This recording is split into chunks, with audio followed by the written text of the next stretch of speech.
আগামী জাতীয় নির্বাচনকে অবাধ ও সুষ্ঠু করতে রিটার্নিং কর্মকর্তার দায়িত্ব চান নির্বাচন কমিশনের নিজস্ব কর্মকর্তারা। মঙ্গলবার দুপুরে আগারগাঁও নির্বাচন ভবনের মিডিয়া সেন্টারে এক সংবাদ সম্মেলনে এমন দাবি তুলে ধরে বাংলাদেশ নির্বাচন অফিসার্স অ্যাসোসিয়েশনের আহ্বায়ক মনির হোসেন জানান, ২৭ সেপ্টেম্বর এ সংক্রান্ত বিভিন্ন দাবি নিয়ে নির্বাচন ভবনে অনুষ্ঠিত হবে সারা দেশের নির্বাচন কর্মকর্তাদের সম্মেলন।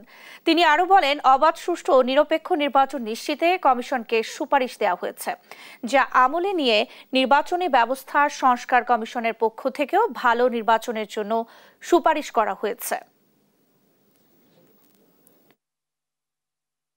এবারের প্রেক্ষাপটে একটি অবাধ, সুষ্ঠু, নিরপেক্ষ নির্বাচন অনুষ্ঠানের জন্য প্রকৃতপক্ষে যাতে জনগণ অর্থাৎ ভোটাররা তাদের মতামতের প্রতিফলন দেখতে পান এরকম একটি নির্বাচন করার জন্য আমরা এখানে যে প্রস্তাবগুলো করেছি এবং আরো অনেক সুপারিশ আমরা মাননীয় কমিশনে উপস্থাপন করব।